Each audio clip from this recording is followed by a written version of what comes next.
Welcome back, coaches. This is the Football Coaching Podcast. I'm Daniel Chamberlain, co-host here with Joe Daniel as always. What's up, Coach? Coach, it's a fantastic off-season day. The temperature's back above freezing. We got our snow out of the way. It's been 60, 70 degrees in the middle. Well, now we're at the beginning of February, so things are good. I guess we're still a few days behind because it has not made it here yet. Well, if it ain't, it's on the way. It's for sure. Good, because it was freezing. It's still freezing here. I think, that's exactly right. I'm looking now, and we get up into the mid 50s, and we get in the 60s on Friday. So look at that, a week behind. It's coming. It's coming. Finally get out. I mean, it's just been like freezing. It has been freezing, but not a lot of snow this year, which is okay. I don't teach anymore, so I can live with it. If I was still a teacher, I'd be pissed. Actually, the thing about it is Virginia, not a lot of snow still means you got a couple days, a couple 2-hour delays. You get 2-inch dusting here and there. You get a 2-hour delay. It's not bad. Yeah, for sure. Yeah, then they move that. Unless you're going to get a week off somewhere, the way they have it set up is they got those bank days that now you get, a couple extra days around Memorial Day or spring break or something. So. Well, here's what they're doing with us now is they went from snow days to virtual days because we got that in COVID. So now we get to save our snow days and we get all the extra days off. So I'm like, let's go. Yeah. Okay. I'm in it. Yeah. Well, I know y'all can hear him talking in the background, so we'll go ahead and introduce our guest at this time. We are joined once again. Hey, Coach, it's like your third or fourth appearance now, man. You've become a regular. I love it. We're joined by none other than the one and only Dominique Franks. So, Coach, man, we really appreciate you coming on. I know you do it every time, but there's going to be guys that have never heard you speak. So if you could, just a short a snippet of an introduction about your football history and where you're at now. Okay, football history from the state of Oklahoma. Played Tulsa Union High School, played at the University of Oklahoma, got drafted and played 4 years for the Atlanta Falcons, and then 1 year with the Baltimore Ravens. Got into coaching a couple of years ago, started back in high school, had to finish my degree, coached high school for 2 years, then went to the USFL for the year, and then now I'm currently coaching at Tulsa University. University of Tulsa, my backyard. 918 all the way from babyhood to now. Look at you, man. That's awesome. Good. Right. Well, we're super glad to have you, man, and all the other episodes you've done great things for us and taught us a bunch. I mean, I'm pretty sure when you taught us the press man stuff, I went to practice the next day and just used that. So, as a new coach, I am literally learning as we talk, and I know there's a lot of other guys that have talked about it as well. So, and I get to say your name a bunch, which makes me seem a lot cooler. So, thank you for giving me a name to drop. Thanks for having me. Yeah, man. Absolutely. I appreciate it. Tonight we're going to talk a little bit of too high safety play, and Coach, I know that's what y'all running. Most universities are, I think, probably basing out of that. You may have a little one high stuff. It's hitting the high school ranks, though, right? We're starting to see a lot of more of that. The guys like Cody Alexander, those cats who are pushing more complex defenses have kind of eked in, and guys are still just rolling them down in most places, right? Running some cover 3 and dropping a safety, but a lot of that pre-look, very static look, too high, running quarters, running 3, running 1, whatever they need to run. So I'm glad to have you on, talk a little bit of that. I know you're the safety coach this year, so that's pretty neat, man, to have somebody with that next level. I got to look into your defense a little bit when I came over for spring ball, and that stuff's complex. So yes, sir. We're glad to see a man who simplified that down to teach one position, and glad to have you on. So thanks for having me, man. Yeah, for sure. Joe, do you want to pay the bills here before we get going?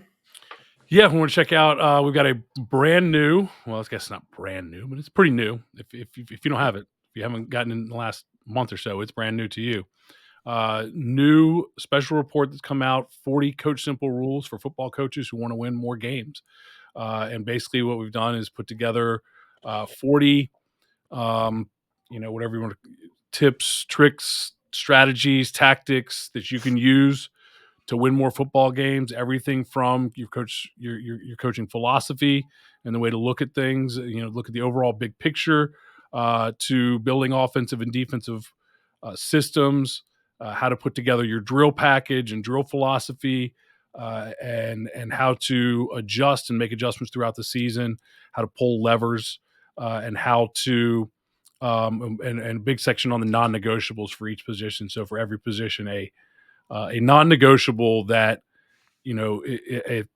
at each position, there is something that, and it's somewhat system dependent, but there is something that kids must be able to do. If they can't do it, if they won't do it, they can't play for you. And they are all things that require, almost all of them are things that require basically no talent. So check it out. Go to joedanielfootball.com. You can get it right there on the homepage.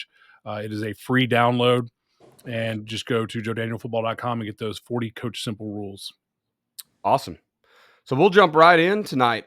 Question number one, and Coach Franks, we'll let you start here, and then I'm sure Joe will kind of fill in the gaps there. We're combining the two systems, but what are your main differences in technique that you're coaching between 1 high and 2 high safety looks? Really, it's a big difference. When you go more on your 2 high, like as in cover 4, your cover 2, it's just really them knowing what's my keys, what am I actually stopping at each position, and that's going to kind of tell me what job I'm supposed to do, how fast I can fit the run, and things like that. So I would say starting off with cover 1 or cover 3, if I'm the high safety, I'm gonna teach. You're gonna read your uncovered lineman, which is really who simple terms, who's not in front of an offensive lineman. That's who I would teach my safeties who to read, because if the O lineman fires off the ball and you can't see his numbers, boom, you're gonna register is run. So now I'm not gonna be so fast to get to the middle of the field. Now I'm already thinking run, so it's slowing me down some. When he sits back and I can see his numbers, I'm thinking more pass. Now I'm in a rush to get to the middle of the field. So once I have that transition of it's pass and I'm getting to the middle of the field, now I'm reading the quarterback. So whichever way he looks, I'm more weaving on his look. I don't really necessarily come out of my pedal until his hand comes off the ball.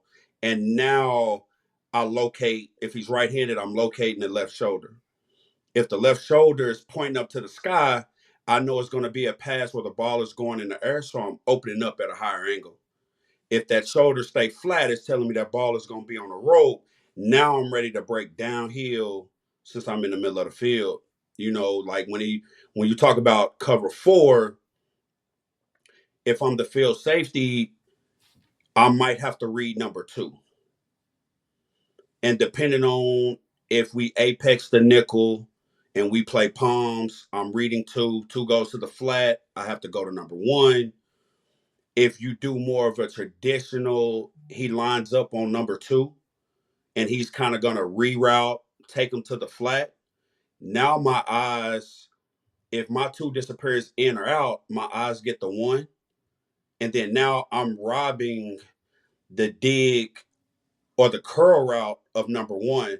And now that allows the corner to play any type of double move or protect itself on the post, just depending on how you teach it that way. You hear a lot of people say, hey, if you run quarters, I'm just going to throw a post. Well, I can design it to where my corner really only plays the post because I don't really have to necessarily break on any inside breaking route.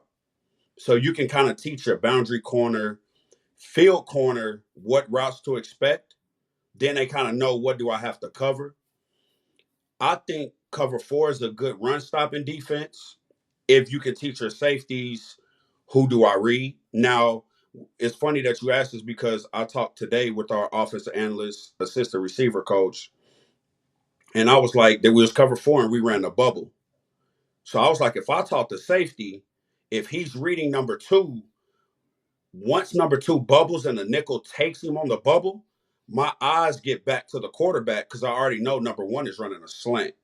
So now any zone read quarterback keep, now your safety's the free hitter because normally your O lineman don't count anybody past 6 yards. Safety normally lines up at 10 or 12. He should be the free hitter on the quarterback. So it's just different ways that you could play cover 4. And I really like the 2 high shell look because you can still spin to your single high stuff. And we actually took advantage of Peyton Manning. I can't remember the year he actually came to Atlanta, and we picked him off like 4 times.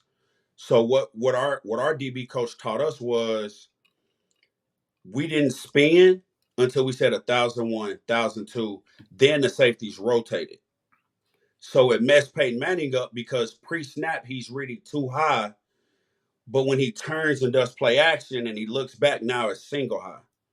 So he threw us 4 picks. So he went from turning his head, play action fake, to staring at the two safeties doing a play action fake, to then supposed to do a play action fake, he just drops back. So I think it helps you, and it just don't allow you to be sitting ducks if you can show too high and you can spin weak, you can spin strong. I just think the biggest thing is you just can't take your guys out of position to do their job. Now, if they can't cover man to man and spin at the same time, then well, you might just have to align in where you need to align to get your work done and things like that. I would say cover two is a big one that a lot of people use. Some people are afraid of it because of the two hitting the seam and hitting in between the hashes. Because you can't really tell the linebacker to run with him. Sometimes you carry him with the nickel. Like when I was in Baltimore, our DB coach Spagnola, who's the DC for the Chiefs, he taught us to always vision on the quarterback when we're the two high safety. So if he looks boundary, your field safety should probably be 3 to 4 yards inside that hash, almost middle of the field. So now he's taking away the throw middle of the field, and they're almost the two safeties should really be working on a string with one another. Because as he's looking boundary, the two safeties should weave that way. Well, then once he goes, okay, I can't throw it in the boundary, I go middle. Now the safeties are now shifting. Now the boundary safety is more almost in the middle of the field. Now the field safety kicks over. So you kind of weaving on his look. And I also taught like when you get out, you're getting to your landmark and you're reading the number one receiver. If he goes to block the corner, there's no really need for you to get depth because he just told you it wasn't a pass play because he would be running a route. So now I can kind of stop my feet as I get depth, look back, see where the ball is. So it's just different ways that I feel like no matter people gonna say they like this, they don't like this. It just to me it's more the teaching aspect of it and how do you teach the principle of the defense and how you really want it. I think all of those defense can really go hand in hand. And I think as good as the quarterbacks are now, the more that you can kind of show them different pictures, post snap, pre snap, and get those quarterbacks to think into where, okay, as I'm surveying the defense pre snap, I already know where I'm going with the ball. So as much as you can move, show too high, spin, show too high, stay too high, just make quarterbacks think.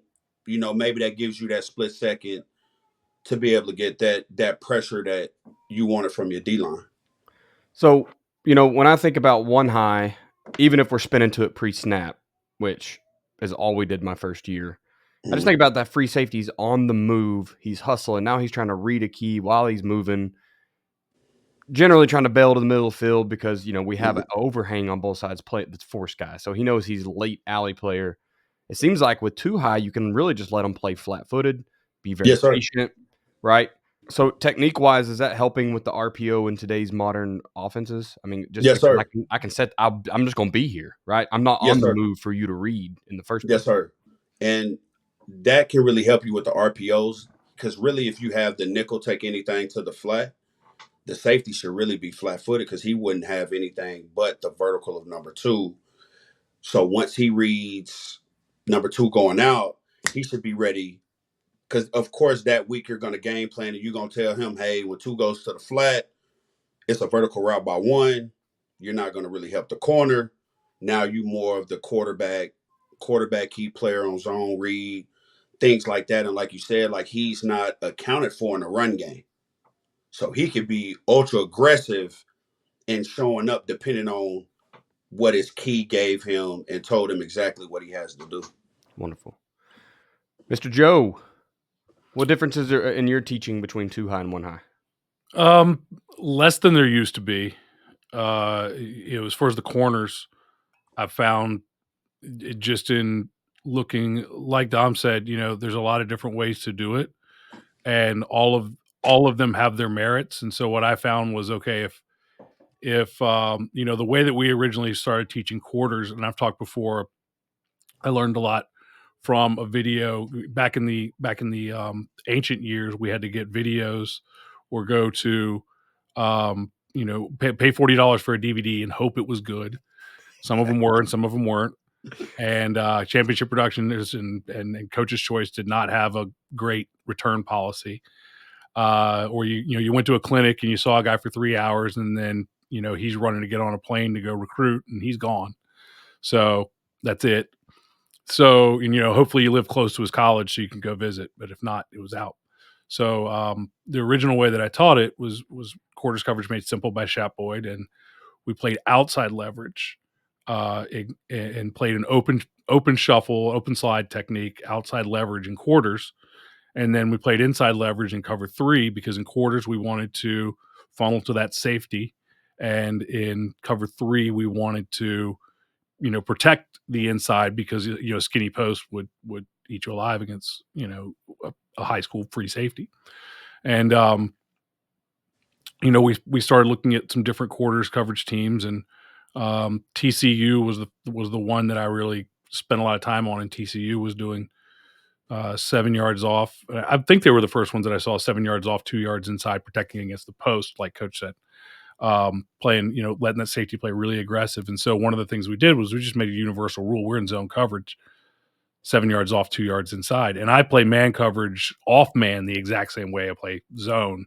Just, you don't have to worry about, anything else other than number one, right? So that's the only difference for the corner. So in that aspect for the corner, it's, the corner is either press or off. That's basically it. So in that aspect, he's very, very similar across the board. The safeties play similar to the way that we play cover 1. Obviously, cover 3, when you're talking about an overhang safety, is going to be very different. He's essentially an outside linebacker. When you're talking about a free safety, it's going to be similar. We use a quarterback read. I've used O-line reads. One of the advantages that you have, Dom, is, and you've been in high school. You've been at a very high level of high school, but high school football ball looks like from recruiting for sure. We don't get great high hat reads in about 90% of our games. So I'm telling the free safety to read the uncovered lineman, and he's like, Coach, they do the exact same freaking thing every play. He comes out too high on his run block, and he doesn't really pass. It's not kick siding on it. So we read the quarterback for ball up, ball down. People get this wrong all the time, by the way. So I'll just mention it because I saw somebody say this on I think I did a vanity search of myself on Coach Huey. Guys, I'm just going to be completely honest, and I'm only going to offend about 5 people. It ain't what it used to be. Okay, I'm sorry. There's still some good stuff. Don't get me wrong, but don't get all of your information from Coach Huey anymore. Anyway, and somebody was like, "Oh, you can't just read ball up, ball down." It's like, I know that. That's why ball down is you've got to wait. Ball down means it's not a pass yet, right? Mm-hmm. Ball up means pass, because if I'm a safety, I don't give a crap if it's a draw. That's not my problem. I see ball goes to his chin, I'm playing pass. If it's a draw, somebody else better figure that crap out. I got linebackers and linemen for that. If the ball goes down, I'm 15 yards away. So I can just, like Daniel said, how do I solve RPOs? I sit and I wait. Ball down. All right. If it's inside zone, what do I care? Like, it's going to be a while before it gets to me. I got time. Ball down stays down. Now I go to my run fit. Ball down, ball up, play action, RPO. I haven't gone anywhere. Like you said, we slow pedal or play flat-footed. I've gotten more into slow pedal than flat foot for that high safety.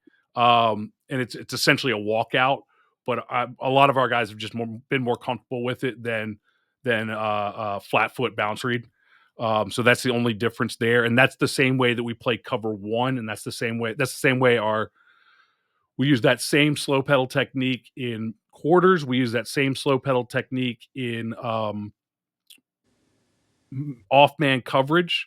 We use that same slow pedal technique for our corners. We use that same slow pedal technique for our single high safety. So I guess what I come down to is I'm trying to recycle as much as possible because of the limited amount of the time that we have, because everywhere that I've coached in the last 10 years, and most of the schools that I work with are not two platoon. And so if I'm going to run quarters and cover 3 or quarters and cover 1, I need to recycle as much as possible. We try to focus on one during 7-on-7 and install the other in camp. Usually cover 3 is if we're quarters or we're cover 1 primary, we run that all 7-on-7, and then we install cover 3 because it's really going to be our run-based defense. But we try to recycle as much as possible. So what you'd see with us is the technique may not be ideal sometimes. But for me, a lot of these techniques that we use, and they're not that different from what Coach is talking about. A lot of the techniques that we use, other than a little difference in the read, or maybe, instead of playing flat, some of our guys still play flat footed. If they prefer flat footed, I don't care. It doesn't matter to me. The difference is we can play 9 yards off flat footed, or we can play 7 or 8 yards off and slow pedal. We're going to be at the same spot on a 3-step, quick hitch or an RPO or something. That's all I care about. And then can you trigger, put a foot in the ground and go? That's the kind of stuff that we're doing. It's all very, very similar to what Coach said.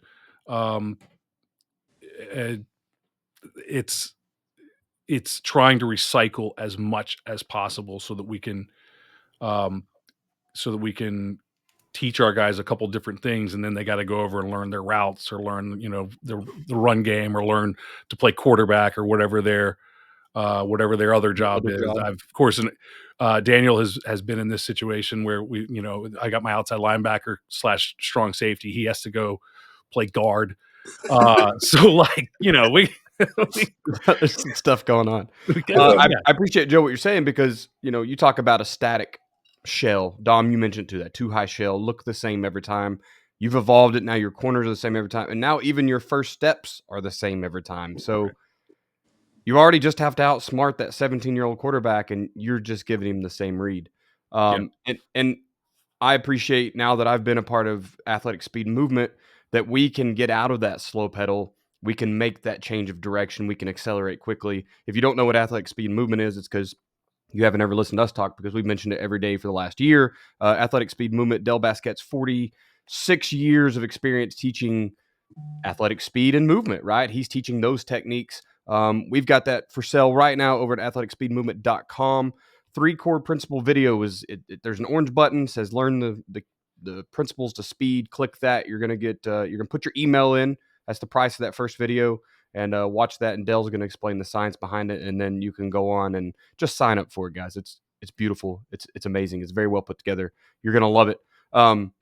So more bills paid there, but I just think that if you can take your static shell, you can look the same every time. You're going to eliminate. Here's the real deal: is you're probably going to confuse that coaching staff, right? Even when they've got their whopping 24 hours that they've had your film, and they get to break down and decide what you are. Joe, you already mentioned it. Like, what are they going to try to beat you with a cover 3 set of routes or quarters? They don't know. They don't know what the heck they're running, right? So I'm 100% convinced, and this goes all the way back. Fritz Shermer's whatever it's called, Coaching Team Defense. By the way, the 3rd edition, I wrote the foreword for it. I got nothing for that, by the way. I didn't even get the book. I think they fired the guy that hired me to do that before it even published, because I never even knew. 6 months later, I found out. But Fritz Shermer wrote that back in 1994. It was defensive coordinator for the Green Bay Packers. One of the things that Fritz Shermer said in that book, going back 30 years now, was, God, that's 30 years now, was his ideal defensive look was, regardless of what coverage you run, pre-snap, line everybody up 8 yards, line 4 guys up 8 yards across. And everybody will think, doesn't matter if you're base cover 3, base cover 1, base cover 2, base cover 4, everybody will think that you run something from too high. Even if you rotate to cover 3 every single time, if you line up 4 guys across at 8 yards pre-snap, the offense is like, they got to run some quarters. Right. That's pretty funny. Well, we'll jump into our second question here, and I'm going to change it. We asked these questions pre-recording, but I'm going to throw a wrench in there, because we've talked so much about the coverages already, right? We mentioned cover 2, cover 4, cover 3. You can run them all.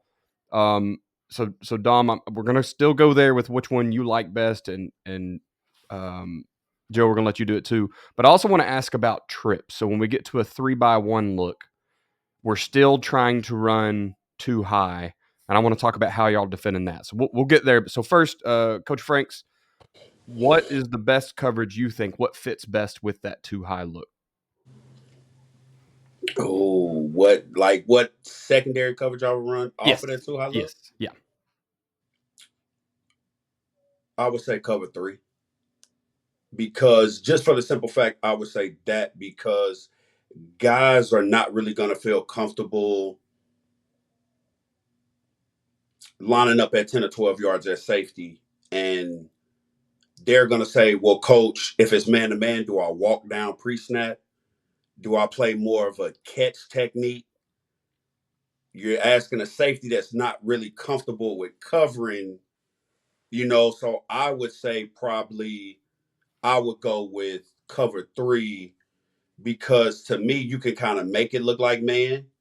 If you teach cover 3 and say, hey, we already have a nickel to the field, 2x2, we can spin weak. 3x1, we can have a strong rotation and it looks like man to man 3-on-3, but we're telling that safety, hey, drop down, and now you're the hook curl defender. The nickel would still be the flat defender, but to a quarterback, he's gonna be like, well, coach, it's man to man. They had everybody standing in front of everybody, so I would say 3 just for the guys to be more comfortable. Per se, Awesome. I guess it would depend on what type of guys you have and what level. Yeah, and you guys are in quarters, obviously, or some version, right? You're pattern matching stuff. You're not just covering grass at your level. And I assume that it fits pretty well too, right? I mean, with that too Yes, high sir. look, you're able to move them around and get Yes, them to sir. where they need to go. Yes, sir. Yeah. Joe, same question to you. Just what coverage do you like running out of that too high look? Where have you found that it benefits you to be lined up there, I guess? Yeah, I mean, if we're the base is quarters. If we're base quarters, so our coverage package is always going to be. We have 3 coverage packages. One is quarters, one is cover 1, and one is cover 3. I always tell coaches at our level, pick 2. One is your base, one is your changeup. And then that's going to very much be based on what your guys are like, what your schedule looks like, all of those things. Quarters, if quarters is going to be your base and you're going to be in that base quarters coverage, I always think I agree 100% cover 3. Reasoning being quarters is going to take up so much time. We're at our level, that cover 3 is going to be what we run a lot of times when we get the wing T that runs the ball 90% of the time. Not that I don't have, I run, I agree as far as when you've got the guys and you've got the coaches, I agree that the too high quarters coverage is a great run stopping defense. Cause I mean, if you do it right, and you got the right guys, you got 9 men in the box. So I have no problem running that. I mean, my favorite look for a wing T is under front quarters, 4-3 under with quarters. But a lot of teams are going to prefer, if you're base 4-2-5, let's say, are going to be better off getting into, say, a cover 3. It's simple to teach. It gives a different look.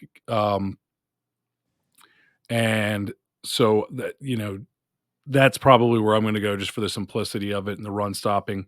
A lot of guys like to have Daniels. You've found, with your quarters, you can get a weak side flat issue, weak side force issue with high school guys sometimes, and that obviously rotating that guy down into a cover 3 is going to give you a really good look. We've done some crash things where I've had guys like Thom talked about that are like, how do I play man? How do I play cover? Like they're just too high guys. And I've literally just had them. I had a kid who like the only thing I could get him to do on cover 3 is that there's a number 2 receiver and he's supposed to be the guy to rotate down. I was like, go hit the number 2 receiver. That was it. And I was like whatever. There was no curl, flat, any of that. It was like you line up at 9 yards, 10 yards, whatever, where you'd be, 3 yards inside, all that sort of stuff. And on the ball snap, you just go hammer that number 2 receiver to give the backside safety time if, knock him off his route so that he doesn't get just a free seam route or whatever. But I'll tell you the reason that I want it more than anything else. And again, because we're only going to have 2 base coverages, the reason that I want cover 3 more than anything else is for us, I want to be able to run 3 under 3 deep fire zones. And so we need to have that cover 3 principles in there for that. So that's probably the biggest. I'd say that's the biggest. The simplicity and the ability to run those 300 3 deep fire zones are probably the two. Even though they suck, angles suck out of the 4-2-5 for them. So line up in something different for that. But yeah, that's probably my reasoning. Yeah, I definitely fell in love last year because that was my first year really truly staying too high and trying to make the defense fit too high. Luckily to Wasso, it was a 3-4 anyway, for the most part. And I'm a read two guy. Like I just really like, you call it palms, you can call it cloud, you can call it whatever you want to call it. Everybody has a different name for it, but so I'm with quarters. I just think it fits so well because you're already standing over one of the two guys you got to read, right? Mm-hmm. So I've really found that. My first year we did a lot of rolling to cover 3 out of a 2 high, and that was before I even knew there was a 1 high look as a coach, right? In high school, I didn't know what those guys were doing. I played outside linebacker, so I didn't know what those cats were doing behind me. And we've talked about it a couple of years ago on the podcast, really, as we just were screaming at corners because they were supposed to be cover 3 and cover 2 at the same time. I don't really know what we were doing, but yeah, so I kind of got, I guess, a bad taste in my mouth about rolling guys then because the kids just always seemed to be out of place, and it was probably just personnel. It was a 1A school. It's not like we had dudes anywhere, so it was poor coaching on my part as the DC that year. So It's also something I really definitely want hard. to revisit. Say again. It's really hard too to start. A lot of coaches want to, oh, we're going to rotate. That's cool. If your guys don't know how to play the coverage to begin with, like if you're going to rotate to cover 3, but they've never just lined up and played cover 3, it's really hard to start out rotating. Yeah. It's a lot easier if I know how this story ends to start at the beginning. Like I'll get there. Like, all right, now do the exact same thing, but line up here and figure out how you're going to get there. It's like, well, I'm going to run over there and then do the same thing. Like, okay, great. Let's go. For sure. Sweet. So second part of this question is the 3-by-1 look. So we're lining up. How are we playing a 3-by-1 when we're trying to stay too high? Is it alignment changes? What levers are we pulling? And Dom, we'll start with you here. So what are you guys doing at your level? It probably is going to work for us too. Just Really, so what we do, we have, like, as you came in the spring and you saw like the makeup of the defense, we're making really one word calls and we just play it. I've been on defenses where, so like if we weak spin rotation 3, even in 3-by-1, we're still gonna weak spin rotation. But in our weak spin rotation, our boundary safety is basically becoming a Mike linebacker, and he will take 3 vertical because vertical is normally number 3 is normally running like a over, not really vertical. If he runs vertical, you have the middle field safety. Yeah. So we spin strong. I've done it to where we play cover 4, and literally the 3 vertical was going to the bandit safety, and basically the field safety and the nickel, they just played the 2. They just treated 3-by-1 like it was 2-by-2. Number 3 didn't matter to them. The Mike was the low hole player, forcing him to go over the top. Once he went over the top, the boundary safety was like, it's mine. So I think it's more of, really, if you can mix and match coverage, you can kind of determine what an offense is going to run, because some people be like, oh, well, I don't want to run man to man in 3-by-1. But if you called enough 4 strong spin 3 and they see the tray route is taken away, now you can throw a man to man in there and maybe you can discourage one of the routes that you was afraid to cover. You covered that in another call, and that kind of tells them like, okay, well, hey, we can't run this play because they're probably going to come out and cover 4, but you come out in man. They run more outbreaking routes. Maybe your leverage is outside leverage man. It helps your cover guys look better at covering when you mix and match the coverages. So I think you can really play your strong spin 3 because your safety is, if he's showing a cover 4 look, he's probably lined up at 10 or 12. Now maybe in 3-by-1, he doesn't walk down. Maybe he just stands at 10 or 12 like a statue. So now that over route has to go around him, he's buying time for one of the backers to take him on a trade route and things like that. So I think you can really run all the coverages if you just don't sit in one and be sitting ducks and allow the offensive coordinator to really know what you in, and now he knows what routes is going to work against your base defense. And I definitely started my career that way with one trips check, right? And that was a quarter, half, cover six, whatever you want to call it. And that's kind of Joe's first check, right? The roll check, as he calls it in his system. And we never got past that. And the next thing I know, we're giving up 40 points a game because people found out that they don't ever get past that. So, you got to install those next pieces. And now I just start with we're gonna play read 2 with either 1 and 2 or 2 and 3 or 1 and 3. We're gonna mix it up and do different things there. So that's good to hear that you can still, even at your level, you guys are still just playing whatever you want, right? Whatever you call, Sure. you make it fit.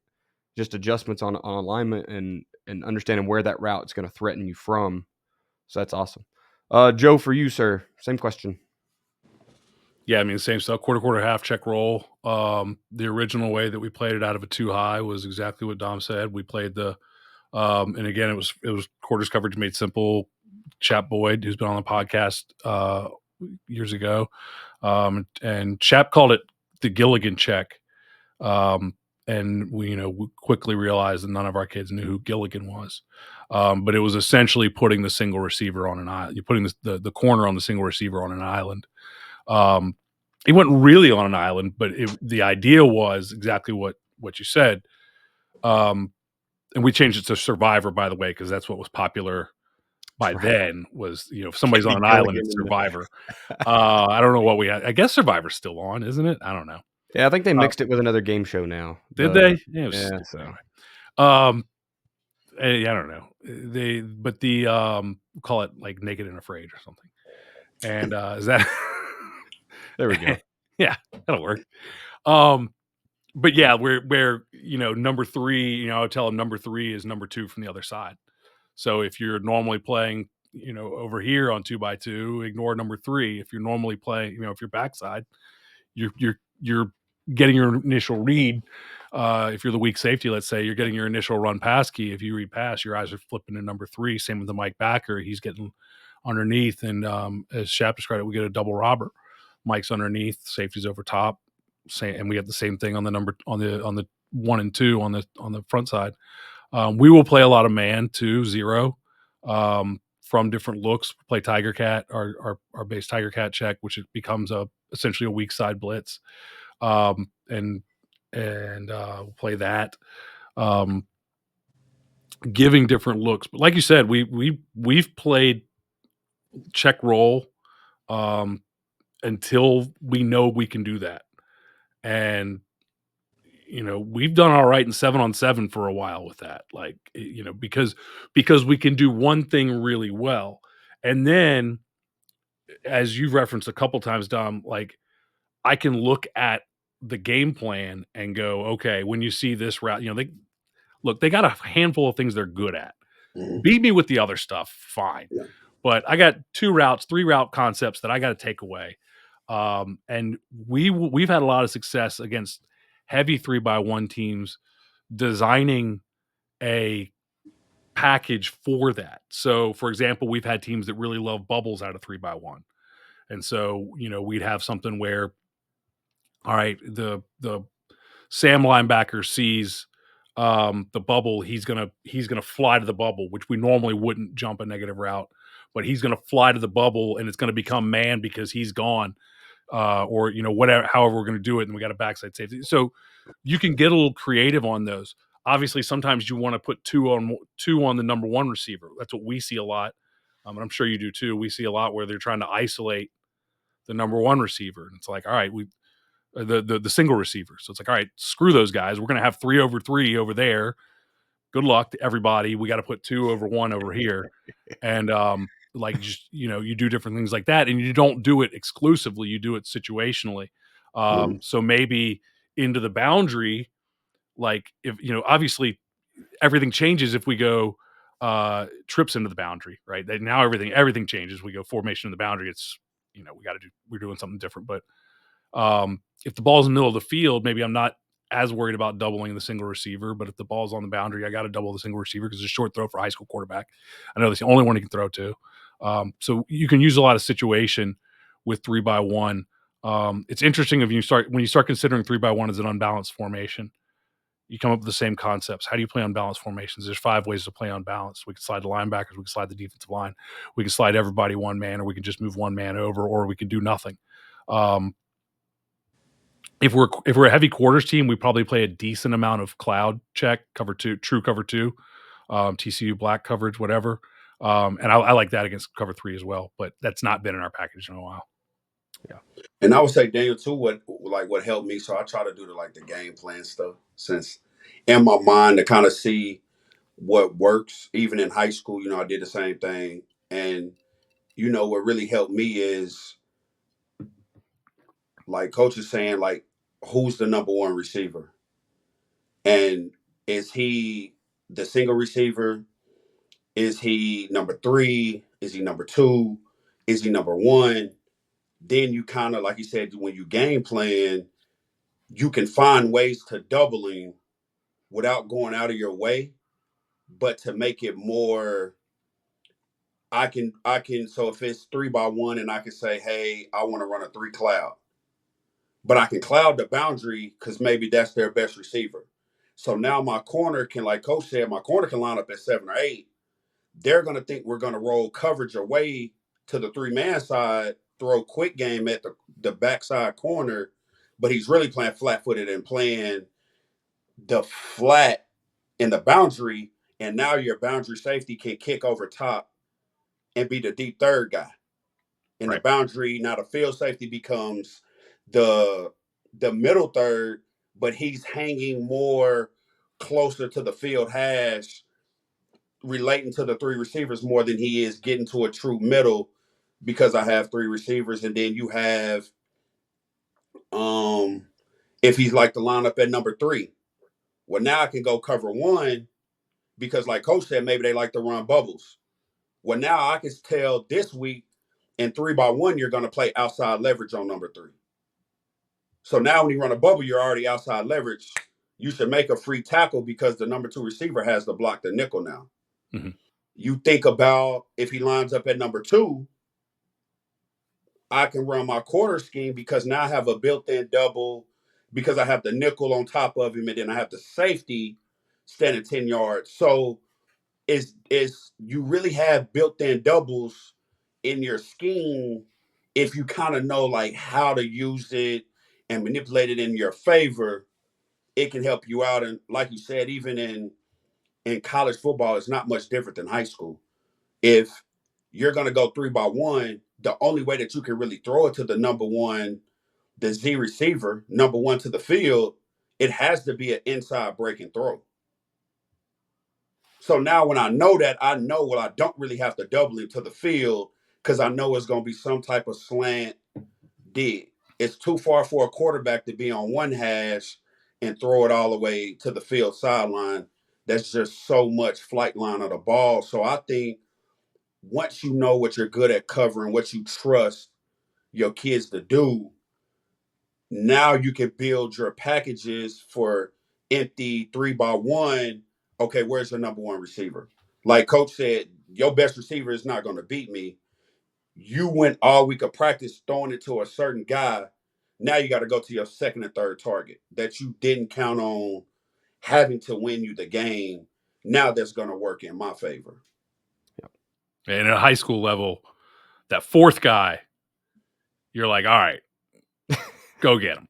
The 4th guy, even at the Division I level, the 4th guy is the 4th guy. Like he's the 4th guy. He's, so you can game plan that way of figuring out who's 1, 2, 3, 4. Mm-hmm. Put your attention. I remember, and I've liked the thought process before people knew who Kirby Smart was. Nick Saban spoke at a Glazier clinic in Atlanta, and Kirby Smart spoke in the other room. And I went to Kirby Smart's room because Nick Saban's room was going to be too crowded. And this was like 2009. And so Kirby had plenty of room. He was the defensive coordinator at Alabama, and there was plenty of seats available. And again, this was like the very begining of thing when Saban and Kirby got there. And this has nothing to do with two high safeties, but Kirby talked about the fact that they only ran cover 3 in spring. They didn't do anything else during spring practice at that time. And he talked about the corners on 4 verticals against cover 3. And he talked about the alignment was where you'd expect a corner to be. But if there were 4 verticals, 2/3 of his attention was on the inside receiver, 1/3 of his attention was on the outside receiver, and that's how they handle. And it was really just a mindset thing. Of I got more thought towards the inside receiver than I do towards the outside receiver because it's a longer throw, it's a harder throw, especially if I'm to the field. Even at that level, it's still a longer throw. I've got more time to react. But by alignment, I'm in great position. I've got sideline help out there. All of those things make the outside throw harder. And so you can do the same thing in 3x1, and you can just teach your guys, look, your attention span. You're not your attention span. Your attention is all right. This guy is the number 1 receiver in the region. This guy is not. So your attention, if you're playing some sort of a quarter, some sort of a zone, some sort of quarter, half, just having more of a thought of knowing, like when we have a dude, one of the things we teach the defense to do is call out where dude is every single play, just so that everybody's thinking about, when we're playing it at a, we're playing at a 3A level here in Virginia, there might be 1 or 2 Division I players on that team. So we need to know where the D1 player is on the field. Call him out. And all that does is just put everybody's attention on him and get them in their mind so that we're just paying a little more thought to him, if nothing else. So last question here, guys. I don't want to take either of your time too much. I want to talk a little bit about run fits, and y'all mentioned already kind of what your keys are and when. But Joe, you already mentioned it, man. You try to run quarters too high, 4.25. You have a backside force problem, a weak side force problem. So I guess since we already talked about keys, what are those common coaching points to help solve those things, regardless what scheme you're running? What are some things we can do as coaches to help that weak side run fitter, that force, or even front side, just a guy that won't come downhill? Dom, you already made mention of like some kids just, I don't want to go down there, coach. So what are we doing as coaches to stay too high, be static, run all of these coverages, but those cats can still come fit and help out in the run? And so Dom, we'll start with you. Okay, like we've done in the past, like if we're in a too high look, we just say we playing quarters, we can make a cloud check, and now your corner is aggressive on fitting a run, or you can have a quarters look, and maybe you go like a solo check, where now that safety becomes the aggressive fitter once he reads run. So it's different ways that you could do that depending on who's my corner. Because we could say if you have a 5'10", 175 corner, do you really want him to tackle? If you have like a 200-pound safety, maybe can we go more of a sky check and walk him down, corner kicks, and maybe play an invert too? So I think it's pretty much just a switch up of how you do it, how you teach it, who are you really comfortable in fitting a run, like who's gonna do a better job. Like it's to me, you can practice all the tackling you want to, but tackling it's a inside of that human being, and you either want to tackle or you don't. Right. All the drills that we do all week is not going to make you want to tackle. So it's maybe you're locking the backside corner, safety, you're going to be my aggressive guy, or you got a bigger corner since it's the boundary, you can cloud it. Now he can shoot it whenever he needs to, and he can read it. So you have different tools to be able to help you backside, just depending on which angle you want to go with and who you feel comfortable actually fitting the run. So just even playing cover 2 or read 2 and just take him out of that run fit, right? Let the corner take it. Is that what you're saying? I mean, that's an option, you right? can play it, and if you have a big enough corner and you okay with him tackling, you let him fit the run, or you invert to it and bring the safety down on a snap, have the corner shoot more high. He's going to play like a deep half, or you could just solo it, lock him up backside, and your safety is fit and run. As soon as you see it, still can carry 3 because 3 is working towards him. It's just different, really, ways that you could teach it. It's just how you see it that week and Yeah. really who you feel comfortable with doing it. Absolutely. Joe, to you, sir, same question. 2x2 or 3x1? Just either one of those, really. So, I mean, I guess we're talking mainly the weak side, which obviously, it depends on what you're running and what you're, a little bit on your alignment. But, 4-2-5 is somewhat more significant because of the fact that in a 4-3, we can use the Mike linebacker to clog the weak side B gap, and we can shuffle that will out a little bit and give us a little bit more of an edge. We can even force with him if we want to. But in the 4-2-5, the will can play looser. He can play in a 40, but he obviously he's got to fill weak side B gap. There's nobody else there unless you can help out by having the end slant into B gap, cut into B gap, and let the will play a little bit looser. And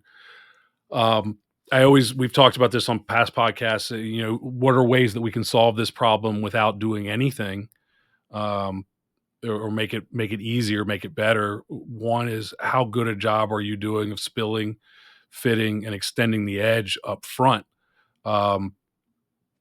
where we as a coordinator, you need to look at the entire thing. And if you're pissed off at the safeties coach because the safeties aren't getting up there, well, if they're immediately hooking the defensive end, that's not the safety's problem, right? If the defensive end on an outside zone is just getting hooked right now, and that guy's just taking off around the edge, nobody forcing him to bounce, to scrape, and he's just at a dead sprint at a 45-degree angle.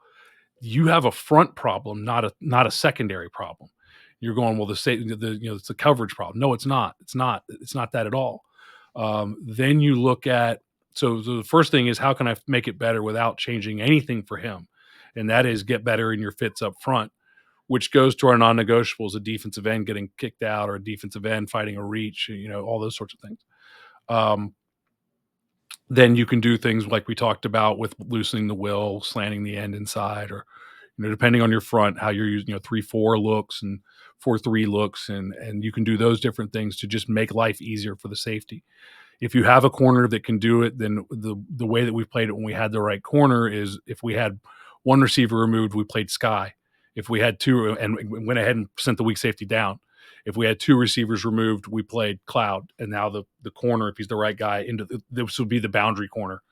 That corner would be the force guy. We didn't do it as much to the field because it's a 4-2, so we got the strong safety out there. He can handle all that. It's not a problem. He's the force. He's already down. So again, we haven't had to really change any. I mean, we changed a little bit there, checking it to the guy that we want. I'll say another thing, though. I think that guys fall in love with listening to, say, Dominique, or listening to someone who's at a different place than you. And Dominique says 10-by-12, and he's keying the offensive line, the uncovered lineman. Okay. We've already talked about why, for me, the uncovered offensive lineman didn't work. So I had to go. Because he's and a I've running done it. back. I've done it. So I had to go, this crap isn't working, because my kid's sitting back there going, like, I have no freaking idea what that guy's trying to do. I go, all right, I got to do something different. So I went to a quarterback read. Now, I've had times where I got a 5'6" kid, and he's like, I can't see the quarterback. And I'm like, all right, well, we got to find something else to read. So we go back to the lineman and hope we can get a little bit better there. Or we go to some, we've gone to, I've read the center. I've done lots of different things, because the center, by the way, the center against a gap scheme team. Okay, this doesn't, you get inside zone teams, it's a little bit different. But the center against a gap scheme team, if you're a even front, he goes this way or that way. He comes off at an angle on runs, and he doesn't go at an angle on passes. So it's like, just little, find little things that could help him. I got that from a 85-year-old 4-3 guy, by the way. He passed away since, but that was his thing, was like this. He'd line up in a heads front, double twos, and he's like, the center comes off to one of those guys, run. The center doesn't immediately run at one of those guys, pass. And that was his read for the safeties. You figure things out. 10 to 12 yards. We're never 10 to 12 yards. because my guy is the best athlete that I have. Like, and I got a slot vertical, if 4 verts. Like, I say never. Obviously, sometimes we are, but I'll go to 9 yards. I'll go to 8 yards if you don't have somebody that can run by me. I've already got an 8 yard, 9 yard, and again, we'll slow pedal from there. So pull levers at at whatever level that you're at. If you're at youth level, you probably should be running quarters. Okay, I'm just going to go ahead and tell you.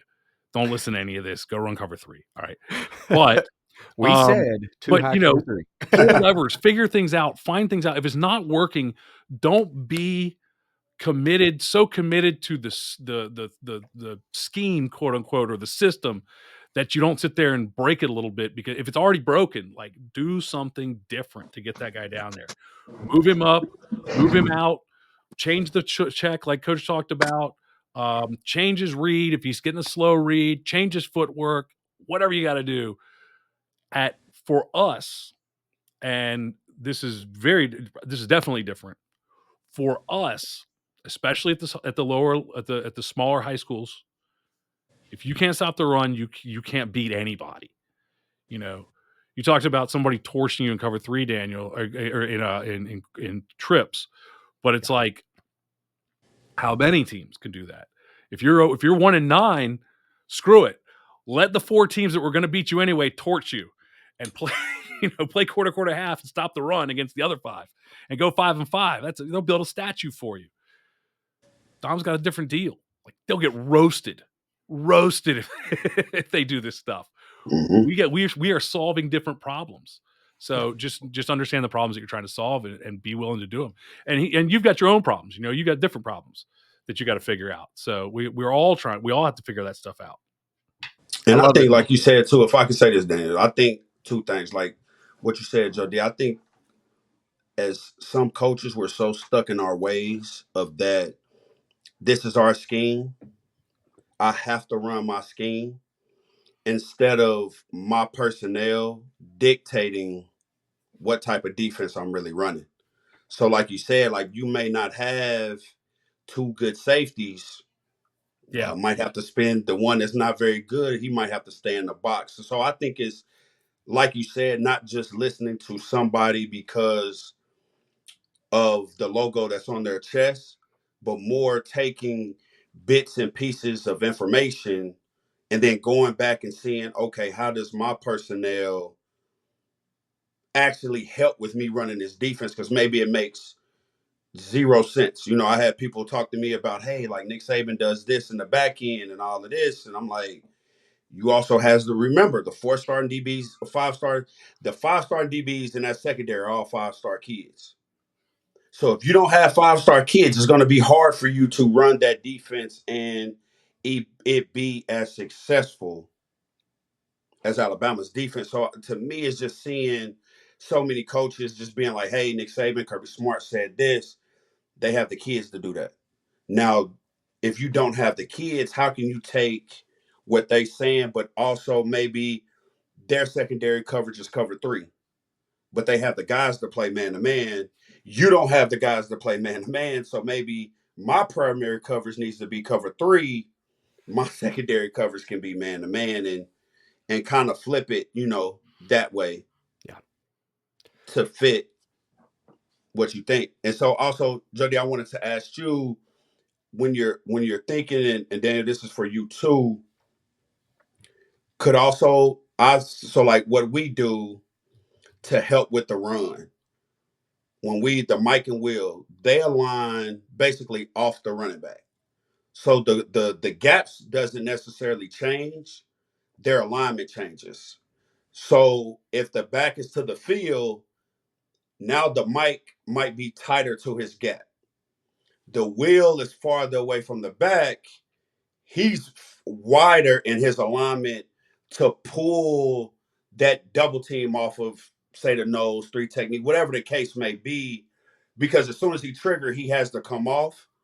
And maybe now that D lineman is cutting off the run because the Will is wider, because the run is coming in the boundary. Just what are your guys' thoughts on the tighter and wider, and not just lining up in a set alignment, but more off the back? What do you guys think about that? So I'll go ahead because Joe's going to have the best answer, and that's what we should end on. Okay. Whatever part of the Perfect. conversation we're not done talking. If you're not done, we're never done. I can talk ball all day, but I really like the way Joe teaches his system, and it's truly where I think every coach should start in like a 7-man spacing, right?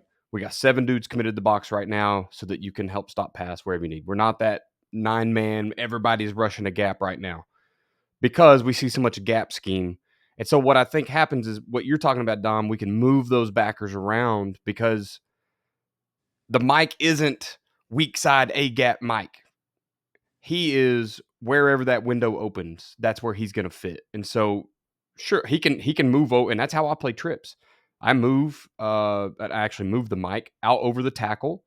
And the will kind of plays more that A gap spacing, but he knows I might be helping C gap right here, right? Depending on what the front's doing, depending on what our reads are. If I get counter to the boundary away from that, he's got to go plug right now, and the Mike knows he's got a long ways to go to scrape over. So I think we've talked all night at game planning, right? Dictates a lot of this. But with our ability to not worry about the 7-man spacing, essentially, if you've never studied that, you guys that are listening, you essentially have to eliminate a gap somewhere. But gap scheme offenses do that for you because the guard moves. So we're gonna eliminate gap because he leaves it, right? So now we just got one big old A gap, or at least that's the way that I kind of conceptualize it. And so those guys can fit a lot more places because my Mike is not worrying about I've got to trade paint with the center on his right side, my left side. I'm not so worried about doing that. I'm going to fit that open window. So what if it is zone, like you talked about, Dom, and I've got that double, and they're going to release to come get the Mike? Hey, that's leaving a big old open window for the backside backer. You know what I'm talking about? If I get that zone to the boundary and what your scenario was. Yes, I sir. guess in that case, it could be the Mike, and they're trying to reach the will. Now he's got a big old open window to come fill. So, yes, the D lineman may cut it off, or he may inadvertently box it for us, and that guy's got to put in the foot in ground and try to get up the seam, and now Mike is standing there because that's his open window. So I absolutely love what you're talking about. Once Joe told me that he was, a lot of the stuff he learned from TCU, I went back and watched their film. I got a bunch of their game tape, and when I saw 2x2 for them, and it's essentially a 4-1 defense, with the wheel ends up splitting out like an outside overhang almost. I fell in love because I felt rigid. I felt like, we got to have 4-2. We got to be in 30s. You can't go anywhere else. And when I got to see some film and get some more experience, I realized, no, we can move these guys around and put them where we think the ball will go and give them that advantage. And just like we were talking earlier with safeties, right? Let them be patient. Let them align where they need to be successful. So, Joe, sorry if I know I stole your system talk or your thunder talking about your own system. But. Yeah. I used to be very much into the idea that in order to get the consistent reads that we needed to be in 30 techniques, and then RPOs forced us to slide to trips in a 4-2-5. It forced the Mike and the will to slide, and we would tuck in basically into a 4-3 type of look. So that we could get over there for the little mini curl by the number 3 and squeeze that off. So we started having to adjust alignments there. And I absolutely agree. By game plan, if you can see an opportunity and there's lots of things that you can do by game plan and by the set of the back, we're at a big advantage because we will see things where not every team, but a lot of teams have, a base formation, 2 formations that they run a chunk of the offense out of. And then they have a handful of things that they run a couple plays out of. And you get to go, all right, I'm going to stop the play that you're really good at out of this and make you go the other way. So, yeah, absolutely. If you can find things in your film study that give you an opportunity that put you in a better place, I would absolutely do that. Slide linebackers. When you talk about, because we were talking, the initial example was the running back aligned to the trip side. Like there's 2 different ways that can go depending on that alignment. One is, okay, he can only run zone back, really only run, zone, outside zone, whatever, back to the weak side. 2 is 4 strong. I can get 4 releasing, 4 routes releasing to the strong side. And so which one, how do I want to play that based on game plan? What do I like in those situations? So we don't, in our case, like we don't see enough even spread teams for it to be, something that we would automatic. It would have to be game plan for us because we can't make rules for spread when we see a spread week 1 and week 6, and then we see a wing tee, a double wing, whatever the frick that is. We got at least one of those every year on the schedule. What the hell are they doing? Yeah, that's crazy. That's crazy. They're running every offense. What's funny is everybody here, if you find an opportunity to adjust alignment, put yourself in a better position. We talk about it with alignment, stance, keyword assignment, ask it, and I got that from Tulsa and TCU. But the cheapest lever is alignment. If you can start the play in a better place to make the play, then do it by all means. Yep. Gotcha. Makes sense. Anything else, guys, before we start closing out here? Dom mentioned listening to the guys who have the logo on their chest. Dom has Tulsa on his chest. I have a local weightlifting competition. So just know what, and Daniel has Under Armour. So he could be trying to sell us stuff. He could be a rep. You have no idea. Yeah, we don't know. Man of many irons in the fire. You know what I mean? Driven. That's what Joe tells me. I'm driven. I love it. Yes. Well, Coach Franks, before we start closing out, I just want to once again thank you for coming on, man. I know that you guys are super busy with the portal. Jesus Christ. And NIL and there's like that need 27 to be a whole dates nother now. topic. Yeah, your recruiting that's a world crazy is time right there. For sure. And maybe someday we'll talk it. But no, definitely.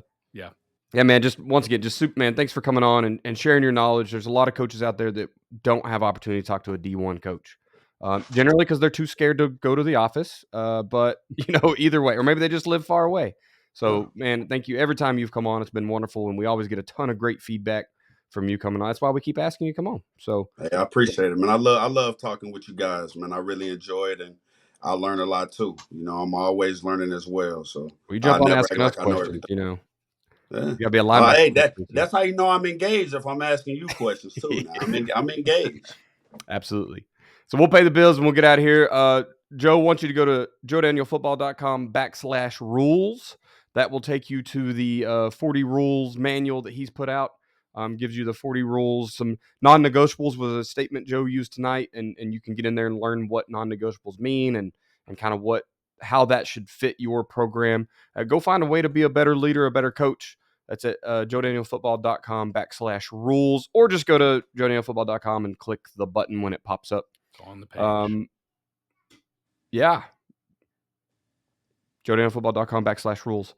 Joe, what cells are opening and closing? We are 2 weeks ahead, so we're looking middle of February. Yeah, so the next thing that we're going to be having is the offensive play caller system. Maybe, I don't know if this is the 15th or the 22nd this is coming out. Whatever it is, offensive play caller system coming real soon. 22nd. It's not open already. 22nd, so it's probably open already. And that is, I really, put together a thought process and I've been an offensive coordinator for 7 years and started out trying to figure it out on down and distance and stuff. And I figured out that doesn't work. And that's the way that a lot of coaches are calling their plays. And it's just not a good idea. Took thought process from lots of different coaches. There's several interviews from some of those top offensive coordinators in there. And it's basically a play calling logic, a play calling thought process, it is literally a play calling system for offensive coordinators who want to have the right call in the right situation, have the call sheet that actually means anything at all, that isn't just, the thing dangling from your waist by the second quarter because nothing's working. How to put together your call sheet, how to put together your script, the thought process for choosing your play. That's all in the offensive play caller system. So that is going to be at joedanielfootball.com/OPCS. I went through that, and the bigger thing I remember when it stood out to me, I will say, was just quit using down and distance to make your play calls, right? There's so much more that goes into the game than down and distance. And if you want to be there's a time when it matters, but right, talk about in the system, but it's not the overwhelming Yes, and I'll be off. DCs continue using that because OCs are still using that. Yes. But if you want to be different, you want to stand out amongst your peers, you want to go on and be more successful, get that offensive play call system. It'll help you out. Sweet. Social media, Coach Franks. If somebody wants to reach out and ask you a question, where can they reach you at, sir, on social media? Social media, I guess it's X now or Instagram, but it's DFranks24. That's my social media platform. Facebook is just Dominique Franks. You know, I look forward to talking to anybody. I like talking ball. Especially Excellent. people with stud DBs. That's it. Hey, we know now, right? What state do you have to recruit right now? Sure, we done now. We done recruiting for now. Oh, You okay. just go into the portal now, just the magical portal. Yeah, that's crazy. Like it's just so many kids in the portal and not enough scholarships going around to dish them out. Like it's a crazy time with that portal right now. For sure. We at do Coach need to do Chamber. that episode because I have so many questions. We will. We'll schedule it pretty soon. We'll get Yeah, it next season. that would be a good one. That would be a good one. I am on X at Coach Chambo. Okay. You can also reach out at chamberlainfootballconsulting@gmail.com. Feel free to email all the time. I have looked through some head coaching packets recently. I have got to answer some questions on how to run fits. I've gotten to do a lot of fun stuff. So I appreciate you guys reaching out. Continue doing that because it makes me better too. We all learn by teaching. So, Joe, where can we find you at, sir? At Football Info on X.com, at Joe Daniel Football on Instagram, at Joe Daniel Football on TikTok. Yeah. And Facebook.com/Joe Daniel Football. And also, if you are an audio listener to the podcast, you can get them on video and see our beautiful faces by going to joedanielfootball.com/YouTube. Ta-da. Podcast is at the FBCP. If this is your first time listening to the Football Coaching Podcast, be sure to subscribe so you don't miss any future episodes. You can find us on your favorite podcatcher, Spotify, Apple Podcast. I don't know what else. Stitcher. They're consolidating. There ain't much now. Yeah, they're all just, Spotify and Apple. Everybody Podcast. uses two. So, if you've been listening for a while, please leave a review. I kind of wonder what kind of people use Stitcher. Like, what do you have to do to be that guy? They were emo in high school, I bet. Please leave us a review, especially on Apple Podcasts. That's where we're going to get the most views. Every podcast you listen to, that's where they get the most views. So we'd love to let you guys let other people know, if we're doing things right. Thank you for listening to this episode of the Football Coaching Podcast. Remember, coach simple, play fast, win.